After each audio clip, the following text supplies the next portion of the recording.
edition on Everything Livestock. And Happy New Year to all our viewers and everybody following us on Livestock 247. Today we'll be talking about the story that's been making around during Christmas or through into the New Year. About people, household, restaurants who use paracetamol to cook, their meat. We're talking about the dangers and, the things that can ensue in all those things. We'll be exploring all those conversations. I also invited, one of our in-house veterinary doctor who will be having these conversations with me. Over the past couple of weeks, when the news broke, we looked at families, who talked about the fact that they've been using paracetamol because they believe that it's the fastest way to cook their meat. So now, talking to our doctor, Dr. Emmanuel Mosaku, and I'll be asking him some questions and what to do as a veterinary doctor, from a veterinary perspective, from an insurance perspective too, how does this affect us as humans and the dangers that, come into play.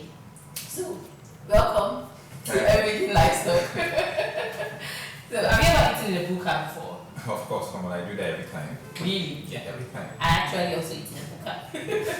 But seriously, what are the dangers, of using paracetamol to cook her meat? Well, basically, my personal view about this is this. People that are caught doing that should actually be jailed for life, really. Because, I believe they are doing it out of ignorance, basically. But the best thing we can do is just to make the public know the dangers of using paracetamol or Panadol, as the case may be, to tenderize their meat. Now, when we all know Panadol to be a pain reliever, definitely, of course, as much as paracetamol too, but you should also know that even using it as a pain reliever has side effects, especially when you overuse it or when you use it too much over time. It has tendencies to cause liver damage in the long run. Now, imagine now using that same thing to cook or put it in it. Now, when you do that, you're actually bringing out the poisonous part of the chemical substance. And when you put Panadol into hot water, probably to boil meat or something like that, it hydrolyzes or it breaks it down into something we call 4-aminophenol. And when you break it down, this particular substance is so toxic to the human body, and it could lead to kidney damage, liver damage. You could have hemorrhages in your intestine, and all these things are a gradual process. Now, you might not see the effects once, but I can assure you that in some few years' time, you'll probably be having liver issues, kidney issues, and that is why, I don't know if you follow up the statistics from there's this medical page I used to read about. As at 2016, there had been an increase in the number of kidney cases in the country. Yeah, I was going to mention that also, because medical experts, they say that when you use paracetamol in cooking your meat, the substance becomes acidic. Yeah, it becomes acidic. Yeah, one of the reasons when people say they cook their food, they believe that when you cook your meal, it helps you to get to avoid only bacteria. But when someone has already used paracetamol to cook the meat, the meat does not become healthy anymore. It's not even acidic to the body. And just to buttress what you said, the increase in the cases of kidney diseases and liver disease has actually increased. According to the Nigeria Association of Nephrology, we have over 18 million people who has had kidney failures. And while all of them might not be targeted at, the use of the paracetamol for the meat, it can always be traced. So as a veterinary expert, what are the things that you can, because we cannot say don't go to a buka to go and eat. Like this morning right now, news also just broke that in Osho State, a couple of people are using IPO to bleach their cassava to make it whiter and their fufu too. So we cannot say, okay, don't do this, don't do that. What are the things that we can put in place to let people know that those guidelines, to let them know that, okay, these are the things you should consider, from a veterinary perspective? Basically, first of all, I think the only thing we can do is probably to let the public know about the dangers involved in this thing.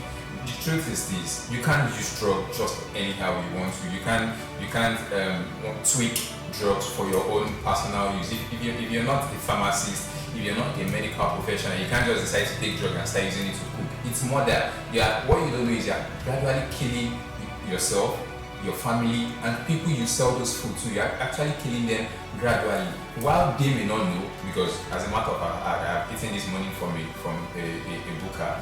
I basically don't know if the food I ate was probably Cooked with paracetamol or something like that. So may God help us. The best thing we can do is actually to make sure that the public knows the danger involved in these things. And once they know, anybody that still does that and still know that okay, this thing causes could lead to liver or some organ failure, then I think that person deserves to be jailed for life. Basically, when you use paracetamol or Panadol, what it does is the acidic content of that drug. That is what it is being used to tenderize that meat, and that's why there are a lot other alternatives you can use aside paracetamol. I understand the fact that paracetamol is a lot cheaper, probably 15 naira or something like that, and you get to use just a small part of it. But then life is very important, and I'm not surprised why our life expectancy in Nigeria is very low. I think 65 years the last time. Wow. I read about 65 years. It is very little things like this over time that causes a short-lived life. So basically, for example, you can use orange juice, you can use pineapple juice, and they are actually meat tenderizers, like the ones that have been made to actually tenderize meat, to make meat to make meat get softened at a very short period of time. So basically, why do we need to risk our life over how much?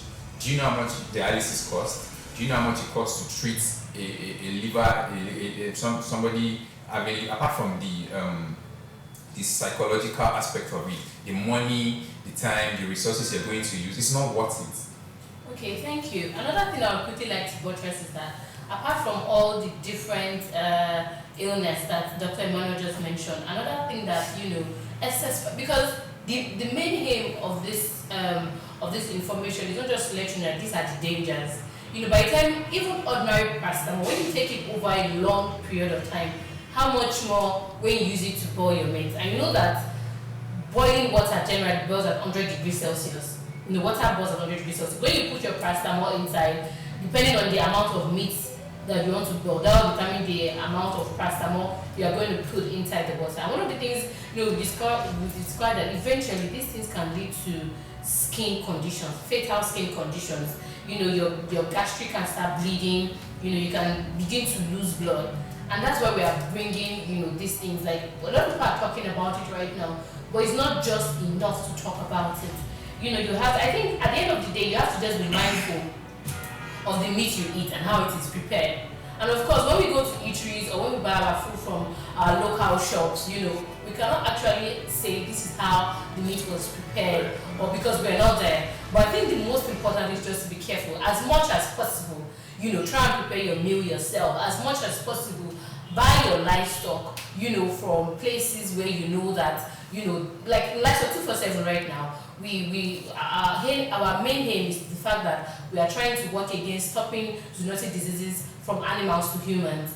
And this we do with the use of traceability. We also have our in-house veterinary doctors who check these animals to make sure that they are ready to be, fit for slaughter. They are ready to be, they are fit for slaughter before they can be eaten. And these are the things that we have actually put in place, for the consumers. And those are the things that as consumers you should actually look out for. Try to make sure that your meat is prepared. And if you cannot, ascertain that, try to make sure that you yourself prepare your own meals to just stay away from diseases. Although we cannot, I don't know, do you think we can live a life free from diseases?